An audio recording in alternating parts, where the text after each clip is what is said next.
Namaste, it's Sahara Rose, and welcome back to the Highest Self podcast, a place where we discuss what makes you your soul's highest evolvement.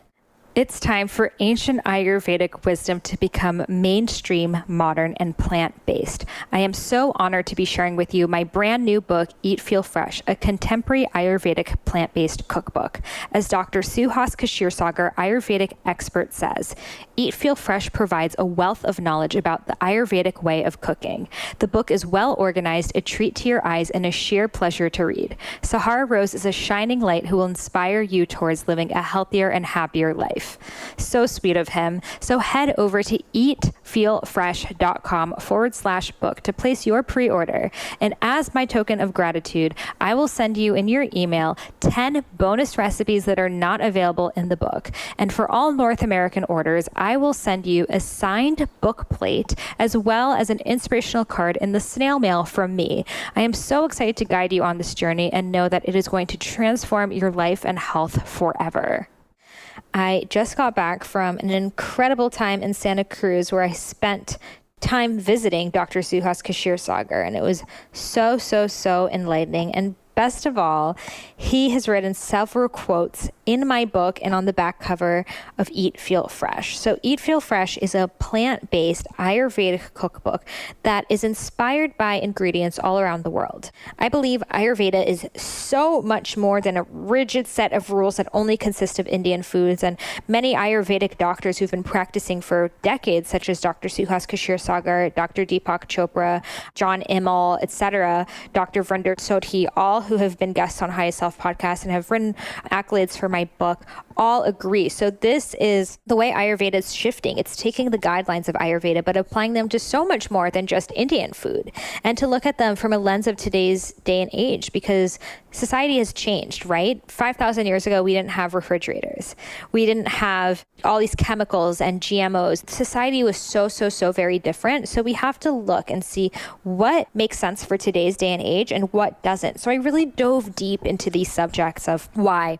Why does Ayurveda say you can't eat something that was cooked more than 3 hours ago? Well, because they didn't have refrigerators back then. Why does it say no mushrooms? Oh, well, because psychedelic mushrooms were growing there. So I look at Ayurveda from a contemporary lens and show you how you can easily and affordably integrate Ayurvedic guidelines in your lifestyle. I teach you how to make breakfast specifically for your main dosha, the dosha that is out of balance, which we'll be discussing in today's episode, lunches that incorporate the 6 tastes. I call them 6 taste bowls. And these are the 6 tastes every dosha needs, every person needs, because they balance all of our senses and all of our nutritional needs. And you can alter them by including more of the tastes that balance your specific dosha that is out of balance, and cater it to the season as well. And then I have dinners that are tri-doshic, things that you can make for your family, your Vata husband, your Pitta kid, your Kapha daughter, whatever it is. And also because a lot of us are dual doshas, which we talk about in this episode. So we may feel like I'm Pitta and I'm Vata, so how do I make something that's going to be balancing for both? So I dive deep into that in the book, Eat, Feel Fresh, and I talk about what are the ingredients that you can take out, how you can make it work, what are the combinations. So if you're a Vata and a Pitta, what is that diet going to look like? If you're a Pitta and a Kapha, what is that diet going to look like? And more importantly, how can we make this functional? If I work and I don't have time to cook and pick my own spices from my garden, etc., how do I make this work? And that was really my priority here, because I can give you the most specific, detailed herbs that you have to ship from India, but that's not going to be sustainable. So all of the ingredients in the book are things that you can just find at your local farmer's market, Trader Joe's, Whole Foods, wherever it is that you shop. Really easy, affordable, delicious, multicultural, just the new renaissance of Ayurveda. And I am so excited to have Dr. Suhas Kshirsagar on part of the book and to share this wisdom with you. This episode is brought to you by Ayurveda. Ayurveda is a modernized Ayurvedic supplement company that takes certain issues that we have, such as mood, joints, immunity, digestion, and creates these custom little packets exactly for us, infusing ancient Ayurvedic herbs with modern vitamins and minerals. I take the mood formula daily. It is great if you work a stressful job, had adrenal fatigue, ever suffer from anxiety or even depression. and it really heals you from a fundamental and holistic level. So if you want to try it out, head over to Youveda, YOUVEDA.com. Use the code Sahara and you'll receive 35% off your first order. And they now ship to almost every country globally. So check it out if you live internationally. They may be shipping to your country too. And they just added India, guys. This episode is also brought to you by Lola, a female-founded company that offers a line of organic cotton tampons, pads, liners, and all-natural cleansing wipes. The FDA does not require brands to disclose the full comprehensive list of ingredients in their feminine care products, so most of them don't. Lola is fully transparent about the ingredients found in their products, and they are all made of 100% organic cotton with no added chemicals, fragrances, synthetics, or dyes. It makes your month so much easier. Their boxes are fully customizable, so you can choose your mix of products, absorbencies, number of boxes, and the frequency of delivery. Their box is super flexible. You can change, skip, or cancel your subscription at any time. I love Lola. I've been using it for many, many years, and I recommend it to every High Self podcast listener who gets their period. You can order Lola for 40% off your subscription at mylola.com and enter coupon code Sahara for 40% off when you subscribe. I am divinely honored to have Dr. Suhas Kshirsagar back for a second episode on the High Self podcast. If you haven't listened to episode 51, Why Changing Your Schedule Will Change Your Life, I highly recommend listening to that episode as well. Dr. Suhas Kshirsagar is such an incredible human being. He is an Ayurvedic doctor. He is the author of Change Your Schedule, Change Your Life, as well as Hot Belly Diet. I was connected to him from Deepak Chopra. Deepak also wrote the foreword of his books, and they've known each other for many decades now. They both came to India at the same time and studied under Maharishi Mahesh Yogi, the Transcendental Meditation founder, and are very good friends. So I am so honored to now have Dr. Suhas Kshirsagar in my life as a divine mentor. He is all over my book, my new book, Eat, Feel Fresh. I have several quotes of him throughout the book. He wrote a beautiful quote for the back of the book and is just such an incredible light and support and wellspring of knowledge. And I was actually fortunate enough to just 1 week ago visit him up in Santa Cruz, where he has his office, ayurvedichealing.net, and he did an Ayurvedic consultation as well as a Jyotish consultation on me. And we actually talk about Jyotish as well. Jyotish is the Vedic astrological system. So the word Ayurveda means the science of life or the knowledge of life, whereas Jyotish is the science or knowledge of the stars. So again, they're sister sciences with yoga, with pranayama, etc. They all come from the Vedas, the world's oldest written texts of knowledge that spring back over 5,000 years ago in the Indus River Valley in what is now northern India. So really sacred stuff that we're learning here. But what I love about Dr. Suhas is he makes it really relatable, really approachable, but still comes from that really sacred lineage. So in this episode, I talked about all of the questions that I get from you guys that I am always answering, but I felt like this is an amazing opportunity to have someone like Dr. Suhas answer, because he's just been working in Ayurveda for, over 50 years now. So he is someone that really comes from an ancient background, and I wanted you guys to hear it from him as well. So a lot of you guys are confused about dual doshas and what to do if you can relate between two. So I asked him all about that. I asked the questions that you guys have for me to let him relay the message. But just for a recap, for those of you who may have this episode be the first one you're ever listening to of the Highest Self podcast, maybe you've never heard of Ayurveda before, etc. Ayurveda is the world's oldest health system, and it is based off of mind-body balance. And when your mind is experiencing certain things, your body will probably be experiencing them too. And now we're seeing that, our gut, 70% of our serotonin in our brain is stored in our gut. So we're seeing the gut-brain connection, but it's so much more than just the gut. The gut is just the beginning. It's everything in the body. I'll give an example. When I was with Dr. Suhas last week, he is an amazing pulse reader. So he took my pulse, and from my pulse, he was actually able to tell that my eyesight in my left eye was worse than my right eye. And it was actually deteriorating writing because I'm, on my computer all the time, writing emails, etc. But he was able to even tell that level of a specific. And he was able to tell that it was coming from tension from the lower base of my skull, because what's happening on the base of your skull is going to be reflecting in your eyes. And that's actually related to what's the tension in my shoulders and neck. So something like that, your neck and shoulder tension can be related to your eyesight.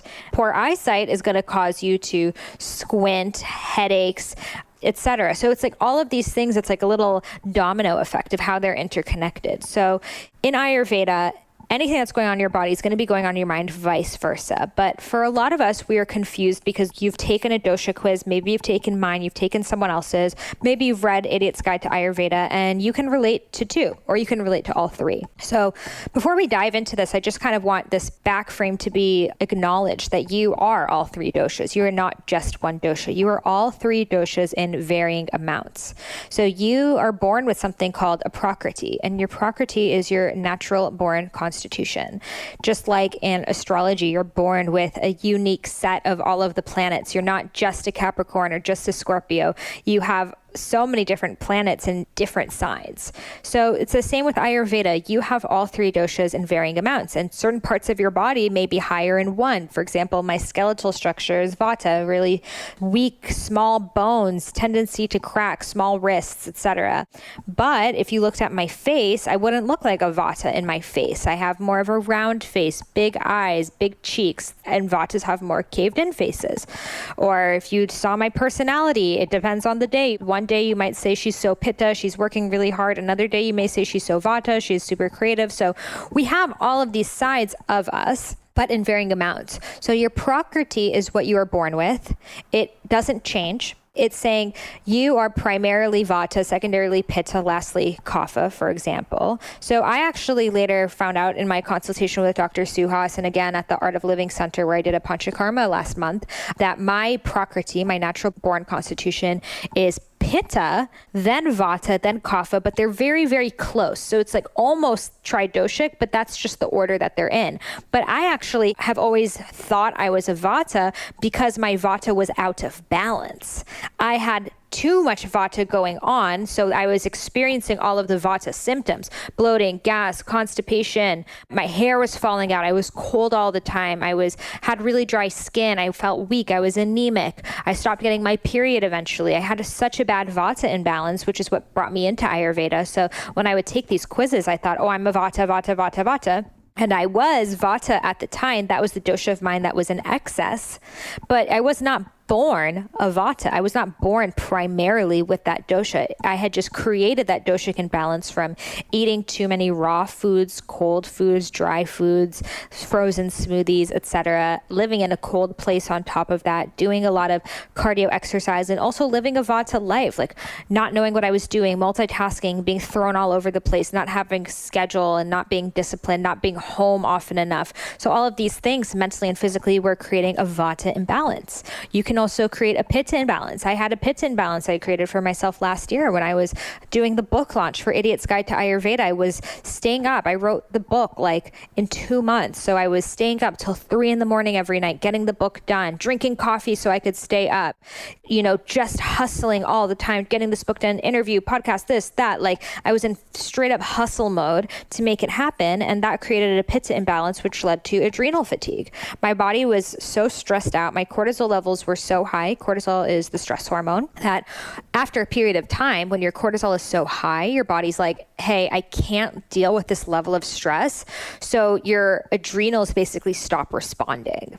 And that's actually more dangerous than being stressed, because the stress response means your body is able to respond to the stress. But if you're not responding, that means your body's basically kind of knocked out. That's what burnout is. And it's funny because Pitta is fire, and all of our terminology, a burnout. You've burnt out your fire. So that's what a Pitta imbalance looks like. And in the body, that can look like inflammation, rashes, breaking out in hives. I broke out in hives last year, and that had never happened to me before. And inflammation, acne, rosacea, just irritations in general are related to Pitta, as well as with cortisol, you gain weight in your stomach. So I talked about this in my episode about healing adrenal fatigue, but I started to gain a lot of weight in my stomach and just around my midsection area. And that's actually related to cortisol because the stress hormone is stored kind of on that waistband area. So you may look skinny, but you actually have all of this fat. That's why they say like skinny fat, which I don't think is a very nice word to use. But basically, if I just had to wear baggy clothes all the time because I was gaining all this fat, and something I'm still recovering from. I'm going to do a recap on my adrenal fatigue now, 8 months later, but now my adrenals are responding to stress. Now my adrenals are too high, which is actually better than adrenal fatigue, but I'm still trying to balance them. And then a kapha imbalance can look like those times that you're just in a slump and you don't feel like, doing all the things that you used to do, and you're just tired and exhausted. You just need to take a nap and your energy is low. And, maybe you're eating foods that you normally wouldn't eat because you're just feeling so depleted and tired. And maybe you've given too much. You've been taking care of other people, taking on other people's energies. So you're feeling heavy, and that heaviness that you're taking on emotionally, all those other people's energy, gets stuck on your body, and you start to gain weight. And it's really difficult for you to lose that weight. And you feel like, oh my God, I'm barely even eating, and I just keep gaining weight. Well, it's because it's more than just the foods you're eating. It's your energy. Your energy is taking on too many things. So when you have a kapha imbalance, that weight actually tends to be in the hips and in the thighs. And if you think about that energetically, it's grounding you. It's connecting you to earth. It's making you more rooted. And kapha is earth energy. So even the places that you gain weight can be different. A lot of people think, oh, I'm overweight, so I must be kapha. And that's not true, because the types of places that you gain weight is related to your dosha. If you have a more pear-shaped body, you probably are more kapha. They tend to have the curvier bodies. Beyonce, that's a good example of a kapha body. She's the fittest person ever, but she has that kapha body, the hips and the booty, and she has a very kapha face, kapha voice. Kaphas have really sweet, loving voices, and they have this maternal, giving, romantic, very like the planet Venus. I think of that, very Venusian, luxurious. They have that energy, thick hair. And they tend to have just more of a strong body structure. I mean, like, look at Beyonce on stage. Like, girl, you're squatting up and down. It's crazy. She doesn't get tired because of that kapha. She's rooted to earth. The energy is coming from something so much deeper than her. So again, if you're kapha, doesn't mean that you're destined to be overweight. It just means you may be more likely to, but doesn't mean so at all. You actually have the strongest endurance of all of the doshas. And if you're overweight, does not mean you are kapha. You can be pitta. You can be a vata overweight. Vatas can also gain weight too.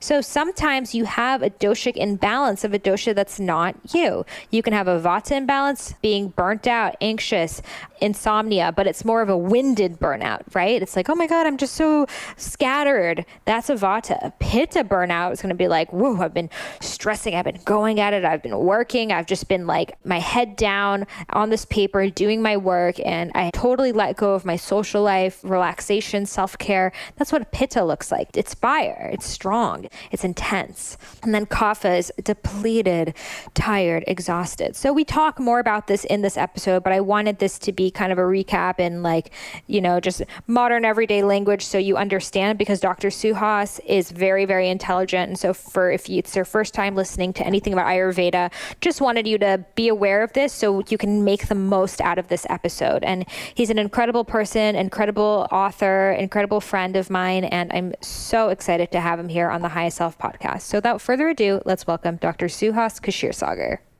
Namaste. Welcome, Dr. Suhas, to the Highest Self podcast. It's so great to have you here. Thank you, Sahara. So happy to be with you. Thank you so much. So I'd like to ask you this question again. What makes you your highest self? Well, I think what makes me my highest self is to be in my own Dharma. This is something that I remind myself on an everyday basis, that who am I, what am I doing, what makes me pretty content and happy at the end of the day, where it fills my life with a lot of hope, joy, and gratitude. And if I can answer these questions positively every day, then I feel that I'm living up to my highest self. I'm going out with a degree of excitement, with passion, like a little kid, as if I'm talking to someone the very first time in my life. saying the same thing, what I've been saying for over 25 to 30 years now. But it's the excitement, as if every new patient is you are explaining this all over again. Every new person you meet or every new venue you give a lecture or talk, you are just passionate like a kid.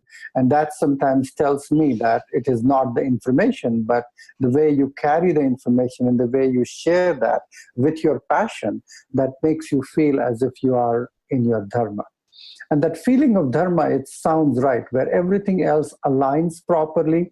You meet the right kind of people at the right time, the things happen for you. You get and seek the right kind of blessings and support from everyone else around. And I think that's a wonderful feeling. And I'm very happy and grateful to have this wonderful occupation that I do, which makes me pretty excited and committed to on my path. Beautiful. And I absolutely agree. The doors just open when you're on the Dharma path. So I love speaking about how the Dharma is related to the dosha. And I'd love to talk with you about how you've noticed that people's natural doshic constitutions, their prakritis, are related to their Dharma paths. Well, it's a great question, Sahara, and I'm so happy that you are actually demystifying this very ancient concept, because when you talk about doshas and the body type, the mind-body type that you are having predominance over, it comes from several different factors. Means we commonly say that you inherit these doshas from your parents. That is partially true. What is partially true is, yes, you inherit your doshas from your parents, but there are so many factors that comes into it. Your intrauterine life, the good and bad emotions that your mom was exposed to, good or bad food that she was exposed to, the initial epigenetic atmosphere that you were born and raised, the kind of food, the kind of lifestyle choices, the early childhood experience, they all kind of mold and sculpt you towards your doshic attributes. And Ayurveda has been talking about this for a millennia, for thousands of years now. And it actually says that Shukra Shonit Sanyoge Yo Dosh Bhavet Utkataha. So whenever the sperm and ovum are coming together to create the first cell of your body, it's a whole genetic conspiracy that is coming together, which is fully encoded with so much of information. The color of your eyes, the color of your hair, the quality of your skin, the strength of your bones, the strength of your muscles, every little thing is information in the DNA that is combined together. And we call this as the initial genetic blueprint. And as we grow older, that genetic blueprint that we are kind of fused together, which is kind of set in a stone at a starting point, starts interacting with everything else. And that interaction gives rise to the body that we create, the mind that we create, the lifestyle choices that we make, and who we ultimately become. So I think Ayurveda from modern science is actually validating this experience. There are lots of terms that are used in modern day genetics that are called as genotypes and phenotypes. So genotype is the environment where you are exposed to. And phenotype is who you are and how you interact with the environment. There's a slow shift and change that happens. If you start living in Manhattan, very soon your body will start thinking, behaving, and acting like that. If you are living in some jungles of Africa, your body will start thinking, behaving, and acting exactly like that. And it will create the physiological functions based upon the environment that you live in. So when we talk about this concept of Prakriti, Prakriti is a starting point, and then it goes unfolding in creating 150 cells or trillion cells that you have in your body. And that is exactly what we call it as Prakriti. The moment we deviate from that initial set point or the thread of wholeness, we end up in having something what is called as Vikriti, which is imbalances. And I think it's so interesting when I was looking at your upcoming book that you're going to share with everyone. Food is information. And that information is talking to your genes at a cellular level, at a DNA level, at a very, very minute level. And that is interacting with how your genetic structure is going to respond to the food. And food is just one part of the nutrition. And you have said that beautifully in your book, where it's every sensory experience is kind of ingestion, is an experience that goes in and that creates your body at every point in time. So you have a chance that you can change your lifestyle, you can change your behavior, you can change your emotional process, you can change your food habits, exercise habit, and slowly you can create a new body. And that is what in Vedic terms we call it as Kaya Kalpa, which is complete transformation of your body at a cellular level, at a genetic level. And I'm so pleased with the kind of work and the message that you carry and share with everyone else. This is the new kind of medicine that we're talking about. This is the medicine for the millennia. This is the medicine which is much more cutting edge than even modern day genetics, because we are still stuck in this model where the disease is something where there's a distorted pathways and we have to bring in another molecule to counterbalance that. But what we are learning now, that the genes can be turned off and turned off just the way you perceive your life and the way you live your life. Absolutely. And thank you so much for all of your kind words. And I definitely agree. Ayurveda is the cutting edge and also the most ancient coming together. And we're just re-experiencing the things that Ayurveda and the Shraka Samhita said millennia ago. A question that a lot of people have is that they connect with two or maybe all three doshas, and they are confused which suggestions to follow and what their dharma is. How do you recommend people really decide what their prakriti and vikruti is? Well, they are absolutely right, because everybody is made up of all the three doshas. There is no one who is not having all the three doshas, okay? So everybody has all the three doshas. Number one, when you talk about the prakriti or the predominant dosha, there is one or two doshas which are slightly nose ahead of the other two or the other one. And so you need to identify some of the strength that you have in your physical structure, which are slightly ahead of the other two. So you are looking at maybe a leading dosha. So for example, if you have, say, 30 Pitta and 30 Vata, and you have 40 Kapha, then you are having a predominance of Kapha, which is influencing the Vata and Pitta quality in your body itself. So you should always go with the leading one. But when you say that you're having a little confusion where all the three doshas are very close together, it's very likely that you have more or less all the three doshas in a state of balance or a state of harmony. And that's the time when you should actually go and look at foods which are clean, healthy, natural, organic. You're eating foods which are easily digestible, and most importantly, contains all the six tastes. Because six taste is the simple way to balance the doshas. When you integrate all the six tastes in your diet, you are balancing all the three doshas. So technically, you should be eating cleaner foods in small portions at the right time and balancing all the six tastes, and you are pretty much safe. But there are people that we see that there are one or two doshas are way ahead of the others. And sometimes it may not be even the prakriti you're talking about that doshas are ahead. It could be even the imbalance or the vikruti that makes you feel that I am a kapha type, and you are trying to eat the foods or lead a lifestyle which is going to counterbalance that activity itself. So it can get very tricky, because prakriti is something that who you are innately. And there are layers and coating over imbalances that can happen down the road, which sometimes becomes a little bit more difficult. And I sometimes tell people that when you're cleansing, when you're fasting, when you're feeling your pulse away from food, that's very likely that you will see your true nature itself. So what I'm finding is the most common in this day and age is the Vata imbalance in the mind and the Kapha imbalance in the body. So how would you deal with different imbalances, mind versus body? And that's exactly the book which I wrote about Change Your Schedule, Change Your Life, is about so much of Vata in the mind, the pressure of the schedules, mental work where you're constantly busy with your activity, so-called your virtual activity that you're keeping yourself occupied. The body is not doing, the mind is doing. And in that case, you have to actually use the counterbalance. So if someone is having a very hyperactive mind, and if I tell them to just sit quietly and meditate, in that state, they may not be able to do that quality of meditation that they want. They have to make use of their body first before they sit down quietly and enjoy their meditation. So in other words, you have to make them active to get rid of the heaviness and the sluggishness in their body as a priority. And in other words, if you understand them, you need to move them away from a tamasic state of body where the body is heavy, dull, groggy, toxic, and tired. Make it active. Make them go out on a walk or a hike or a bike or a run or physical movement or exercise. And then because of that rajasic activity, the body is going to feel light, the srotas are going to be open, the energy is going to be flowing. And that's when you meditate, you are going to have better experiences and the mind is going to feel more quiet and more centered.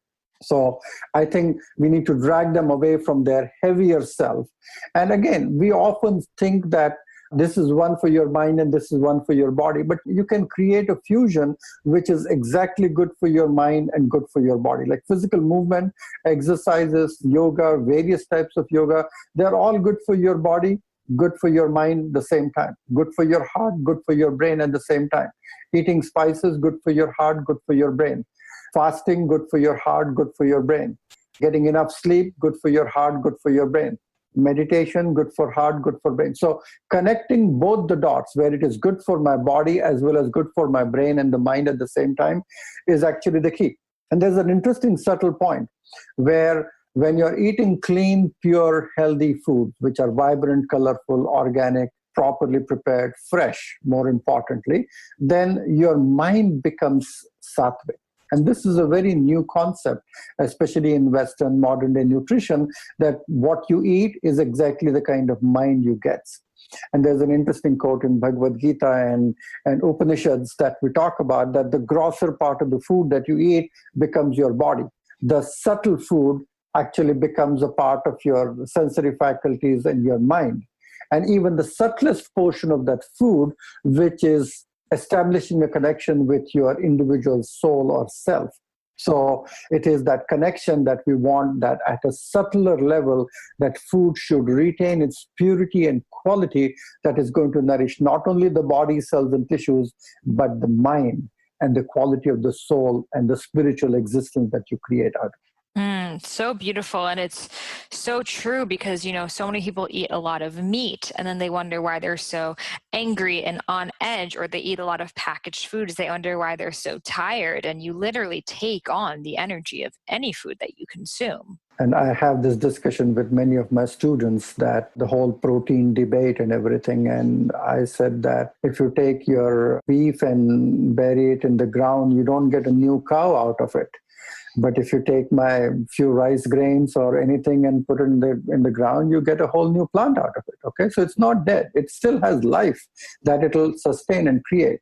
The seeds sprout, the lentils sprout, the grains do sprout. They do have life in them. So when the food is alive, it is vibrant. Once it is dead, it is dead. And one of the challenges that we have in the modern day nutrition, because all the dead food needs to be stored in cold and frozen climate. And that's actually creating this whole imbalance with greenhouses and gases and the transportation of this food. The food is already getting putrid and bad and infected by the time it is on your dinner table itself. So I think just for organic reason, a clean, plant-based, vibrant diet is the need for the humanity, because it's going to save the planet much more easily. More importantly, it's going to actually make us interesting why we are talking about this, Sahara, because I'm working with a very interesting group which is talking about inflammation as one of the rampant epidemic in the country itself. And what is happening is many people who are exposed to foods which are unhealthy, they're getting inflamed. But what we are noticing is they don't only have inflamed body, they have inflamed mind. They become violent, they become more aggressive, they make rash decisions, they are having failures in their relationships and marriages, they're having difficulties and challenges in terms of how they are going to make positive, constructive decisions for themselves, for their family and everything. So I think we are seeing the connection between the inflamed microbiome or the gut inflammation with the enteric nervous system, how it communicates with the central nervous system. And I think that's exactly what the key is. So when Ayurveda talks about Agni and Tejas, which is the first cornerstone to have a healthy os, this is exactly what we're talking about. So what you eat is exactly what you become. What you eat is exactly what you're going to think and how you're going to act. So cleaning up the diet, healing your gut, is something which is going to not only heal your body and mind itself, but it's going to create or cultivate a social health and, I would say, global world peace. It's true. We're dealing with a mass Pitta imbalance. We can see Donald Trump has a very strong Pitta imbalance. We can see even the redness coming out of him. And yeah, it's a massively inflamed society. And that's one more example. What you eat is what you become, and the choices that you make from that. Mm-hmm. Definitely. So I would love to know, do you think that everyone should seek to go back to their Prakriti, or that's just what they were handed with and you can kind of decide what your Vikriti is? You're very bright, Sahara. Okay, so it's a very good question. So I think number one is everybody should be eating clean and healthy, organic, non-GMO foods, less in quantity, good in quality. Okay, that's a general rule for all the dosha types. Then it comes a subtle variation that if you're more of a vata type, you need to be focusing more on grounding vegetables. It could be yam, it could be ghee, it could be some tubers, it could be some squashes, in a way that you can handle it and digest it. Maybe in a pitta, you can focus more on eating more greens, eating more bitter, eating more alkaline, astringent foods.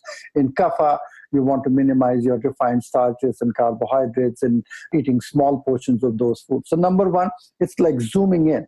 It starts at a big funnel where you are eating clean foods, and this is the general guideline for the clean food.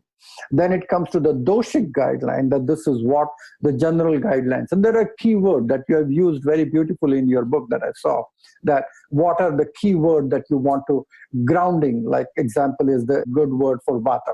Cooling is a good word for pitta. Cleansing or stimulating is another good word for kapha. And you can find diet, food, drinks, everything based upon that. So then it comes to the quality, because Ayurveda is all the science of qualities itself. So then you look at the qualities of vata. So within good, healthier food, you want the food to be warm. You want it to be slightly oily. You want it to be easily digestible. You want it to be infused with the right kind of spices, which is going to warm up the vata and going to reduce its dryness and its cold quality. In terms of pitta, you want to use the spices which are more cooling and gentle and light, maybe. You may want to use coriander or thyme or basil or things like that, which are more of a milder versions of spices. You can go more kapha in terms of stimulating and cleansing kind of food, where you can use mustard seeds and ginger and heavy duty spices, which are much more stimulating for that. So it's an interesting funnel where you start eating clean, healthy food, then you understand your doshas and start managing and changing those things according to doshas. And the third funnel is even more important, that you understand that what you're eating is not only taste driven. It is not only taste driven, that this is what I like and that's the reason why I eat. It should be driven towards a degree where it provides you nourishment, but you are not overindulging into any of the taste that you're eating. And that's what we call it, is more to the sattvic degree, where you are eating food just enough, where you are living healthier and longer, and eating less makes you live longer, healthier and happier. And this is an age-old research, that those people who eat less live longer. Those people who eat more than what they need will actually create a bunch of diseases. So I think the key is going back to the basics. And I think Ayurveda has created an excellent template for understanding food, diet, nutrition, identifying what your individual needs are on a given day. Some days you do a lot of physical activity, movement, running around, and you may need a little bit more calories and more nutrition. Some days you're just more sedentary and static and you haven't done a lot of work, and you may end up in eating a little bit less food on those days. So it has to be individualistic. It has to be personalized. And more importantly, that awareness, where you shop, what you buy, what you eat, how you prepare, is your own responsibility. No one is going to come and help you and guide you. You need to play with food. You need to really learn, understand. You need to invest into your health. I have this debate every day with my patient where they say, oh, the organic food is 3 times more expensive and I don't know how to cook all these vegetables. And I said, go and learn how to do the cooking. Go and learn where to shop in the right places, because your body and your health is the greatest investment you have. Everything else comes later. Absolutely. It's so true. And just going back to the basics and feeding your body right can just alleviate so much of the issues that we're dealing with today. And I think what I see nowadays is that the life has gotten so hectic and everybody's so busy that the first thing that they let go is cooking and eating the right food at the right time. So people are eating on the go. They are driving and eating or drinking coffee and things like that. They are working. Most of the people sometimes end up in work itself. They are constantly either fidgeting with their phone or looking at the screens while they're eating. So it's an important process where you need to sit down, you need to chew your food quietly, you need to have the right kind of beverages, you need to identify and recognize the taste. The food has to be vibrant, colorful, appealing, with all the rainbow colors in it. And that feeling, that quietness, that stability, for you to find time to do good things for yourself is something which is missing. And you talk to so many young people and millennials, and I think we are all becoming very time poor in many ways. You don't have time for your own self. And when you don't have time for your own self, many other schedules take priority over that. And very soon you drift into a degree of imbalance. Definitely. So I'd love to ask you, so let's say someone was born, for example, Vata Kapha, which is what I see again the most common, and they want to become more Pitta, take more action, and they do so. Do you think that they can continue living a more Pitta life, or they must live their life as a Vata Kapha or Kapha Vata? What you're saying is that they can have the same body, but they can have a different mind. Exactly. And that's what we should all strive to do. Okay? We can't change our body because we can't change our parents. So your body type is something that you're born, blessed, or cursed with, I would say. But every one of us can always move from dull, heavy, tamasic quality to more action-oriented, dynamic, rajasic quality, and slowly move beyond that to become more and more peaceful and sattvic in nature. So everyone must address their mental body types, as we call it. And it's a very unique combination. Imagine what you are saying, that Vata Kapha person, if they are in a tamasic mode, the same person is very dull, heavy, groggy, tired, in a destructive mode, eating foods which they are not able to digest because Vata is a Vishamagni, is a lean dosha. Kapha is gaining weight, retaining fluids as such, and that irregular pattern accumulates a lot of toxicity in the system. So their body becomes toxic, their mind becomes toxic. They feel depressed, they feel unhappy. And so in this situation, you can't say that suddenly we should change the diet and everything else. We need to change their mind from a tamasic state to a rajasic state. What we are doing through food, through diet, through lifestyle, we are reprogramming their body, but we can reprogram their body only to a certain extent. There are people who are born with big, hefty bones and things, and they will always remain slightly overweight. But that doesn't mean that you will always remain depressed or unproductive or lack of goal and dynamism in your life. Absolutely not. You can always change and shift your mind with certain changes that you are experiencing in the body itself. So as the body changes, the mind can always shift into different gear. If a Vata person is in a tamasic mode, he will be hurting himself more. He will be more in a self-destructive mode, addictions or suicidal tendencies or those kind of thoughts. A Pitta person in a tamasic mode can be very homicidal. They don't want to hurt themselves, but they might hurt others. So they have more destructive thoughts about hurting others. A Kapha person who is in a tamasic mode can be even more dull, depressed, self-destructive itself. They don't even want to talk to anyone or do anything about it. Imagine a Vata person in a Rajasic mode is more aggressive. They are more moving around, lack of groundedness and more restless quality. A Pitta person who is in Rajasic mode can be even more irritable, more grumpy, more angry, more dynamic, more trying to do more than what they can handle or accomplish at times. And a Kapha person in Rajasic mode is a very different personality as such. So there is a subtle influence of these mental gunas on your body type.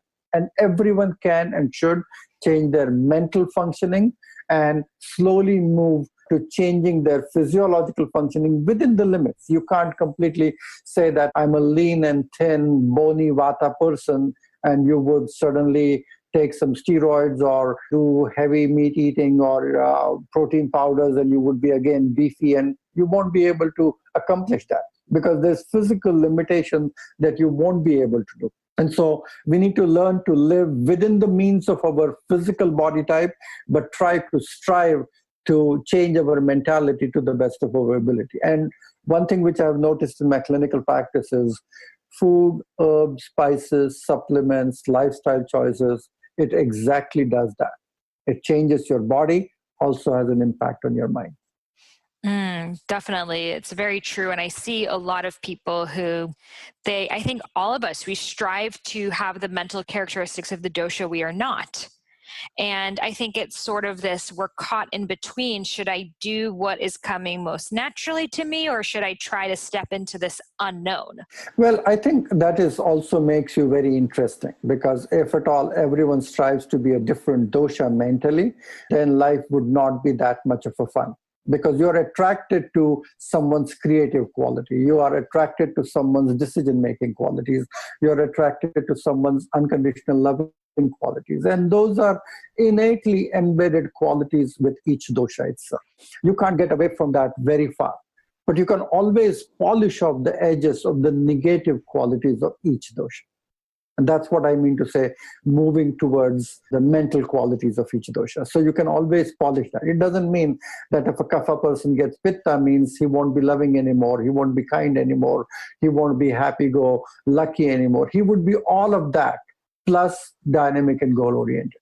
And that is what attracts everything. So I also practice medical astrology, and I see a lot of couples who are trying to date and see whether they're compatible with each other. And we always look at their doshas and see how their doshic compatibility is in place, whether the job that you're doing really meets your doshas. If you're a kapha type and you're having a sitting sedentary job, may not be the best kind of job for you. So it doesn't mean that you should immediately quit that job, but you need to do everything possible to balance that activity.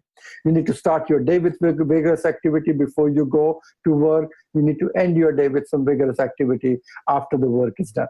So that's exactly. So if you're a Vata type girl who is married to a Pitta person or a Pitta boyfriend, then she might be insecure, she might be creative, she might be impulsive, she might be spontaneous, and the Pitta person could be very different. So you attract each other's quality, but that's exactly what will keep you amused for the rest of your life. It doesn't mean that you are right and I'm wrong. These are diverse qualities. And those qualities is exactly what Ayurveda is all about. Ayurveda is all about understanding the qualities, respecting the qualities, and trying to use the qualities to the best of our ability. If one food is heavy, the other food is light, the other food is drying, the third food is oily, you need to use it in the right qualitative structure to nurture and nourish ourselves. And so is with people. People have different doshic attributes and different mental attributes. And how we get along with them, how we win friends, how we maintain friendship is because of certain qualities in you, which I like, which I may not have, but I may strive to have those qualities from you. But it doesn't mean that I should be changing myself to become you. Okay? I jokingly say, try to be yourself because everyone else is taken. And when everyone else is taken, who you are is exactly how you need to really understand and even be convinced with the qualities that you have of each dosha. You don't have to paint a negative picture. This was actually a question that was asked to Sage Charaka, that what is the best body type to have and how to get that? And Sage Charaka addressed this very clearly. He says, you don't have to change your body type at all. The wisdom lies is accepting the qualities, learning about the qualities, and transcending the gunas, transcending the qualities very soon, so that those qualities do not take you up and down constantly like a roller coaster. And that is the wisdom. Ayurveda is philosophy plus the medicine itself. And whenever you understand it from a medicinal perspective, very soon the philosophical perspective and the spiritual perspective is equally important. Absolutely. And I would love to ask you, as a medical astrologer, are you able to see someone's prakriti in their chart? Absolutely. That's the reason why I do that, because when they are born, when they take their first breath, so someone is born at, say, 3:45, on 10th of May in Los Angeles, then we know exactly where the planets are in the sky, what is the influence of those planets that were affecting for this baby, which started 9 months and 9 days ago. And now this is the time when they're taking their first breath on their own in this part of the world at this time. Then where the planets are up in the sky in different zodiac sign will create their lagna, will create the moon sign and the sun sign and the constellation, which gives us a very precise combination. This is what your innate body type is and how you go about it, because that doesn't change. Your birth time, your birthplace, your date of birth is unique to yourself. And that thing, what we create, a Vedic horoscope or birth chart, is completely set in stone. The planets will keep on changing the zodiac sign for the rest of your life. But this is who you are. This is what your body is. This is how your mind is made and how it is going to interact with the choices that it is going to make. So as soon as a child is born in India, the first thing they do is they look at their chart. And it gives us a lot of information about the upbringing, what are the foods that should be given to this person, what kind of education emphasis should be given, will they be good in arts, will they be good in sports, will they be good in science, what are the things that you should be cautious of, careful of, good and bad times in life. So it's a phenomenal science. And one thing about that you have studied about Ayurveda, Yoga, Jyotish, all the different branches of Vedic sciences, they are seamlessly perfect. They all correlate. They don't contradict with each other. They are all seamlessly perfect because they are totally grounded in this Vedantic wisdom, as we call it. Well, I'm so excited because I will definitely get my chart read from you, and I can't wait to see what it says. Can you share with us what the Doshas are? The Dashas are the planetary times and the planetary phases. So the word Dasha means a major period of a planet, like Saturn governs 19 years of your life, Jupiter governs 16 years of your life, Mercury governs 17 years of your life, Moon governs 10 years of your life. So these are the phases. When you are under the influence of that planetary phase, you are having that many years under the influence of that one major planet. And based upon where that planet is situated in your horoscope, in which house, in which area of life, in a good, bad situation, in a good, bad company, that's how that phase of life is going to affect you. So when we look at medical astrology, it not only tells us about their health and good and bad periods in life, but if someone wants to do the right thing or embark on starting a business or a bigger venture or write a book or try to start something new or entering into a relationship, it's a real good idea to see exactly where you are in the planetary phase, in the dasha, to see. And that dasha has to be compared with where the planets are in the sky. We call it as gochar or transits. So you have to look at the transits and you look at the major period or the dashas that they are going through. If the dasha is not right, then you don't get the right disha. Disha means direction. So it also is a very humbling feeling. That's what I notice. Every time you look at your chart, it's a very humbling feeling where you understand your strength, you understand your weaknesses, you understand your opportunities, you understand your threats. What are the things that you should minimize or stay away from? What are the things that you must do to cultivate more positivity and energy in your life? What are the areas that you should learn to ignore and not to really forcefully address those at given time? So it gives you a lot of wisdom to help you make some decisions. And many people are at times confused and they're stuck in a situation in life where they're not knowing exactly whether I should stay in this marriage or get out of this, or I should close down my business or relocate. That's a great time to really look at your chart and get an insight from a very different perspective.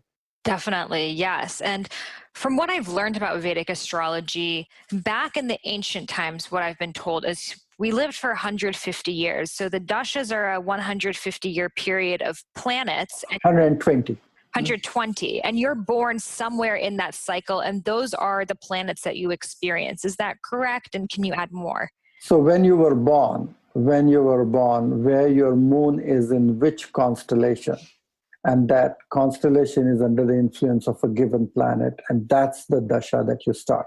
And they're all going sequentially one after another. So If at all you are starting with Mars, then you will go with Rahu, and then you will go with Jupiter, and then you will go with Saturn. So that sequence is decided. So based upon where Moon is in which constellation at the time you were born, that's where that Dasha phase will start and will continue thereafter. So if you add up all the planetary phases of the 9 planets, that is 120. So that's why it is called as Vimshottari Dasha. Vimsha means 120. Vimshottari. So it is 120 years of the planetary phase. So someone can live in this Kali Yuga up to 120 years. That is considered to be a good, healthy, long life to complete the whole planetary cycle. So back in the time that the Vedas were being written, was it normal for people to live the full 120 years? That's correct, because I think people were living in accordance with the laws of nature. They were taking better care of themselves. The life was divided into different ashramas, what you're supposed to do, and you were not exerting different pressures and pulls in different things in life, and it was kind of divided. And whenever it was a vibrant thing, we're talking about at least thousands of years ago, because we are not talking about last few hundred or 500 years ago where lots of wars and lots of damage has happened to the humanity itself, but we're talking about when the collective dharma of humanity was really good, then people were living healthier and longer life. As the collective consciousness and the dharma is going down, the lifespan is shortening, and it's creating a shorter lifespan. And I think that is exactly what is described in Ayurveda also. It's called as adharma. Adharma is the collective vibration that affect every one of us. Impatience, bad decisions, destructions of the planet Earth, all of those things are collective decisions that are made with how we think and where we are leading our life towards. And when, in your opinion, do you believe that Kali Yuga will end? Well, there are cycles. There are cycles of this, and every few hundred years there's a cycle. So we are going through a 400 years of this cycle, which still has another 160 years to go, where this bubble will enter into a different phase itself. So we still have a little bit of a darkness left for us to deal with. And what is the phase that is to come? Well, it always goes. So Satya Yuga, Treta Yuga, Dwapar Yuga, and Kali Yuga. So these are the 4 phases. So after the Kali Yuga phase, it's again the dawn of the Satya Yuga, which is the dawn of the age of enlightenment, as we call it. So after the darkness, the dawn comes. And then the dawn goes into a dynamic phase of sunrise and things like that. And then slowly it fades away. So it starts with Satya Yuga, and then it goes into Treta, then it goes into Dwapar, and then it comes into Kali. So these are pretty long planetary cycles, but within those, there are some subdivisions where every few hundred years it changes and shifts. And the same is with planetary dashas and mahadashas. So within a 16-year phase, there's all the other planetary phases also, which could be lasting for few years to few months to few weeks to few days, sometimes few hours. Beautiful. And do you think that our past lives can affect our current health? That's what Jyotish is all about, because the reason why you were born and blessed in this given lifetime, the parents that you chose, why you chose this womb to be born off out of everybody else, the initial upbringing that you received from those parents, the experience that you got because of that, is all karmically destined to a certain extent. And then the choices that you make. One is Daiva, which is destiny, and the second is Purushartha, the choices that you make. So many times the destiny actually makes you capable of doing the right choices and meeting the right people at the right time and doing the right thing. So when we look at the Jyotish chart, we also look from where you are coming, and we also see where you are going, and what steps you can do to probably regulate those things. You can't muddle it, you can't change it, because many times you are set with the flow of the karma itself, but you are enhancing and optimizing the flow of your productivity, your energy, your ability to do something meaningful and purposeful for yourself and everyone else around. So I think Jyotish is a science which is able to decode the karma to a greater extent and maybe support and guide the person accordingly. So when you see someone, health problem, etc., how can you know it's related to karma, past life, and how it's something that they've created in this life? Well, that's exactly the kind of diseases that we look at, because many times that you are trying to do everything right, and that's the reason why you land up into a good state of health. But in spite of doing everything right, you're just in a wrong place at the right time. You might be driving on a freeway, you're doing everything right, you're eating clean food, you're healthy, you're happy, and someone comes and rear ends you, and you have a whiplash, and you have some injury and things like that. You did not do anything bad. And there's no mistaken intellect here, but the mistaken intellect is on the other person's part. So now you are stuck with the problem, but you were there at this time when this trauma happened to you. And this could be in a plane crash, this could be in a motor vehicle accident, or a baby is born with a hole in the heart. Is that right? There's no real bad karma. The baby is done to be born that way, or some genetic condition itself. So that's the time when we actually look at these are more karmic diseases, why they are born of certain conditions in which we'll have to deal with. And actually 2/3 of Ayurvedic treatment is actually based on understanding why you're going through. Even the people that we meet, or the good or bad suffering that we go through, sometimes it just gives us a complete different lift and it takes us to a different league. Sometimes it just weighs us down and something terrible happens, and then we are stuck with some bad things that are happening. So when we see the trend of the events that is happening, that is making you prone for certain things, it is exactly where you are looking at the karmic diseases. Just to give you another example, if you're going through a painful relationship and you have ulcer or an autoimmune condition, you may think that this is just an autoimmune condition, but the reasons why it happened at this time is the stress that you were going through with this, which is affecting that. And going back and decoding and understanding all of that is exactly one of the remedies that I personally practice. I look at everybody's chart from a medical astrology perspective, and it's a phenomenal way to look at someone's health, life on a spectrum scale, where you start from and where you're going.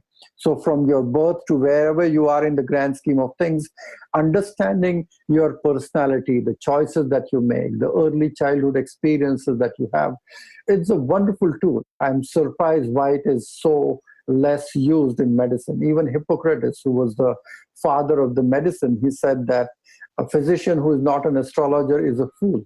He believed in looking at the astrologer chart along with their pulse and the diagnostic tools to really understand their psychology. And that's exactly what I practice. And I wrote a book about this called as Vedic Counseling, the art and science of Vedic counseling, is really understanding the shadowy personality. Because you might be pretty good Monday to Friday, 9 to 5, but there's a shadow part of your personality coming from some imperfections, some old wounds and some old unhealed traumas that is making you crave for sugar or drink more over the weekend or not exercise or be angry or not able to do something. And that shadowy part, many other people are not even aware of that you are such a different person when nobody's watching you. And when we look at someone's Jyotish chart, you can actually see that shadow personality, which could be one of the main reasons for the problem that they create in their life. And are the shadow personalities always related to a dosha? The shadow personality is related with dosha, which is the unhealthy part of dosha. Like Pitta, when we say that Pitta can be a natural leader, they can be dynamic, they can be organized, but the shadow part is they can be very compulsive, they can be very obsessive, they can be very cruel, they can be very manipulative. That is the shadowy part of that Pitta personality. So every dosha has Prabha, which is luster, radiance, and Chaya, which is the shadow part. Can you have the shadow part of a dosha that's not your predominant one? Sometimes it comes from the experience that you cultivate. It's what you watch, you become sometimes. What you experience, you become sometimes. And that's unfortunately what we are seeing with the massive epidemic of social media, video games, movies. Kids, too early, they're exposed to many of these things. And that is making us think, behave, and act who they are not at times. And that is completely defying the logic of that. And that is to see that they are living in complete different fool's paradise. This is not who they are.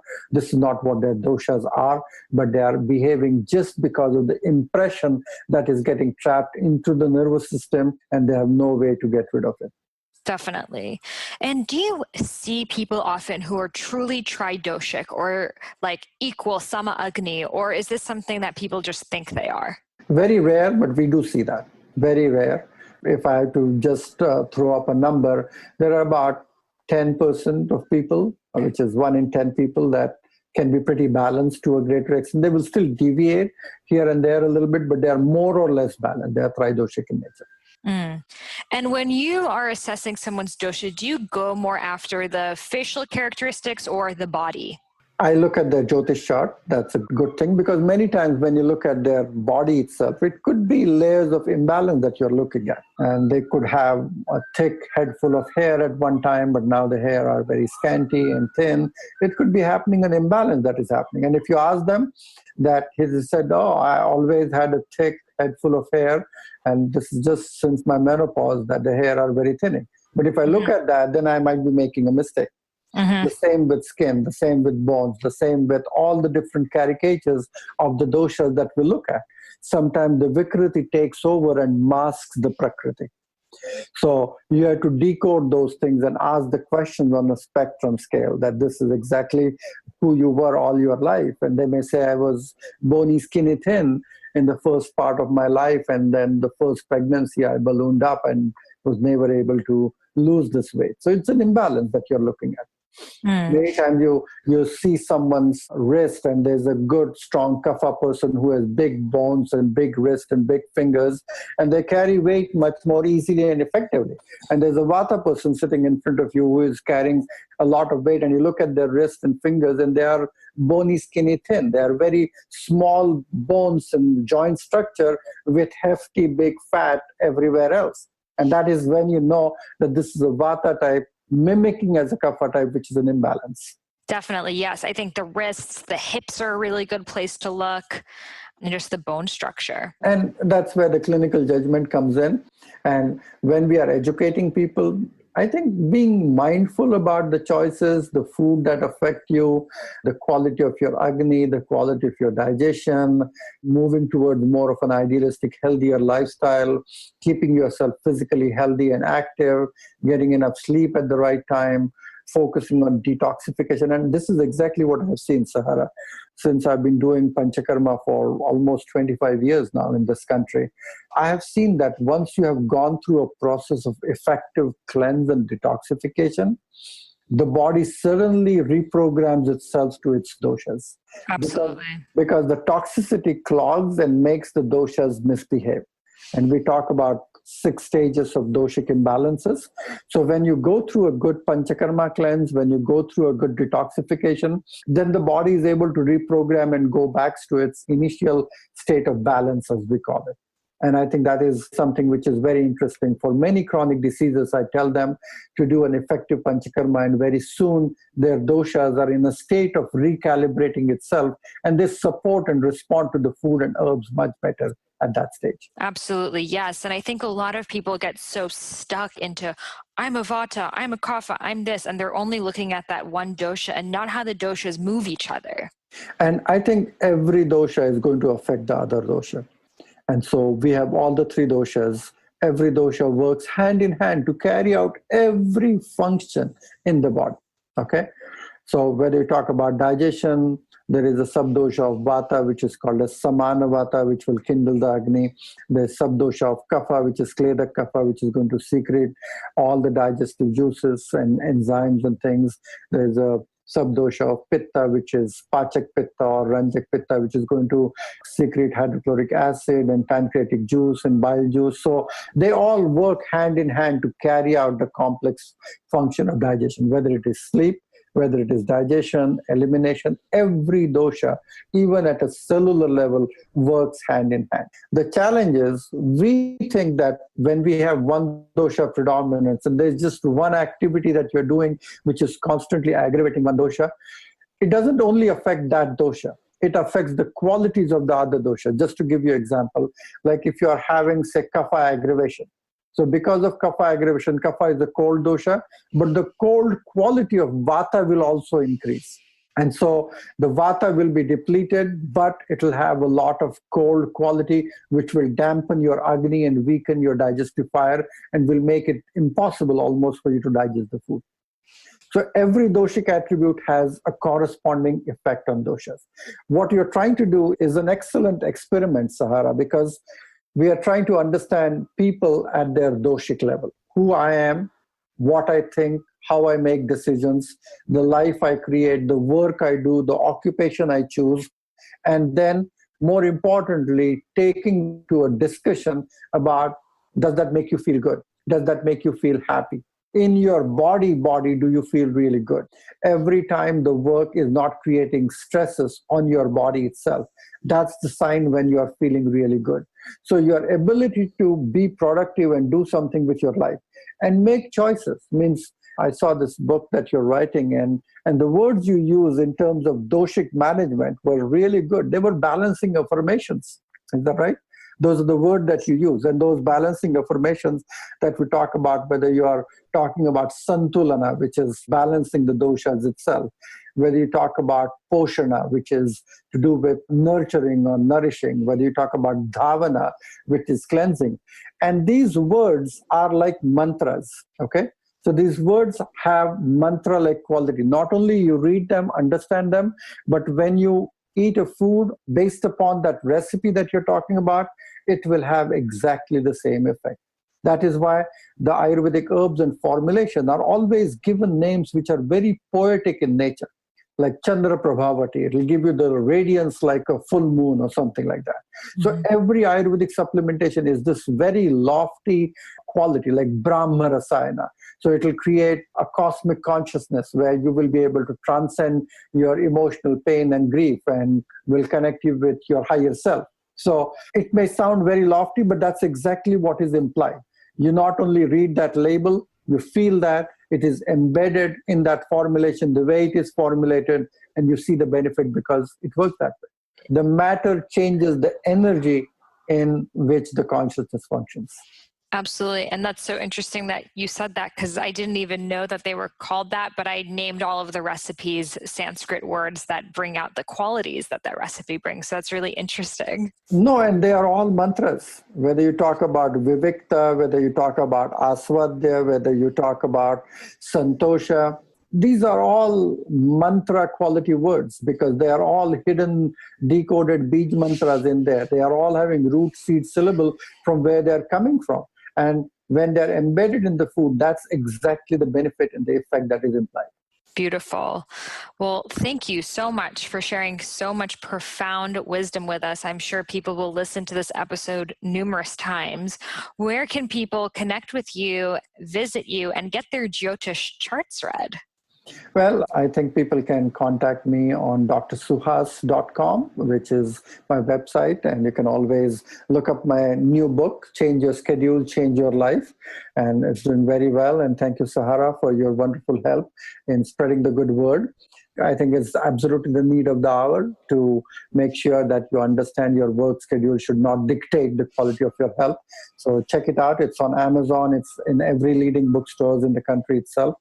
If you want to look up the work where my clinic is, we have a beautiful Panchakarma clinic in Santa Cruz, California. And you should look it up on ayurvedichealing.net, www.ayurvedichealing.net. And the best place to find all the information about me, my programs, classes, school is drsuhas.com, which is drsuhas.com. Perfect. And I'll post all those links in the show notes. Can people get their charts read from you online, or must they visit you in person? They visit in person, that's good, because I can see them, talk to them, feel their pulse and things. But if not, we can do it over Skype, we can do it over FaceTime, and you don't even have to be in this country. I do quite a few sessions where people are based in different continents, and we do it all online. Perfect. Well, thank you so much again for sharing your wisdom, and I look forward to having you again. Thank you, Sahara. All the best. Keep up the good work. Namaste.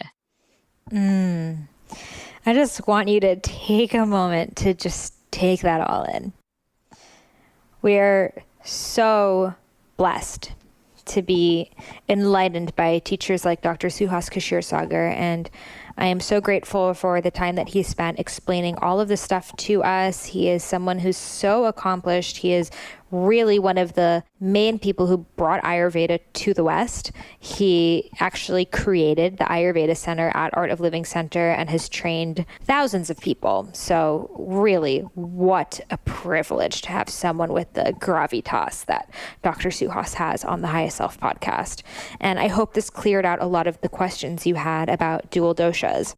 And if you're looking for more information, I invite you to check out my book, Eat, Feel Fresh. I have quotes from Dr. Suhas all around the book. It is modern. It is plant-based. I explain dual doshas in the book as well as how to make a recipe tridoshic. So how can you make it work for members of all three doshas in your family and even for yourself as the season shifts, and little things that you can do, such as, maybe avoiding the excess garlic if you have a pitta in your family, or avoiding excess dairy or carbs if you have a kapha in your family, or avoiding excess raw foods if you have a vata in your family. So it's all centered really on how to make something tridoshic and how to create little shifts to make it customized for each dosha. So my book, Eat, Feel Fresh, is available now for pre-order wherever books are sold. You can find it Amazon, Barnes & Nobles, Walmart, Target, hopefully Anthropology as well. Super excited about that. But as a special gift for pre-ordering the book, I'm going to send you 10 bonus recipes that are not available anywhere else. I will also be sending you in the mail a signed book plate from me, as well as an inspirational card. So I highly recommend pre-ordering it. You're going to save $10 off the book right now on Amazon's $10 less than it's going to be when the book comes out. And you will be able to head over to my website on IamSahararose.com. You'll see where it says pre-order the book. You can send in the screenshot of your receipt, and I will send you over the information. And if you loved this episode, I would love to offer you a free gift. And that is the first half of my unreleased book, Eat Right for Your Mind Body Type, which is different from my book, Eat, Feel Fresh, the plant-based Ayurvedic cookbook. But to get Eat Right for Your Mind Body Type, all you got to do is leave a review for me in the iTunes store, take a screenshot before you hit submit, and send it to me on email to sahara@eatfeelfresh.com, and I will send you back the first half of my unreleased book, Eat Right for Your Mind Body Type. So honored to have you here. I hope you enjoyed this episode, and I'm looking forward to seeing you on the next one. Namaste.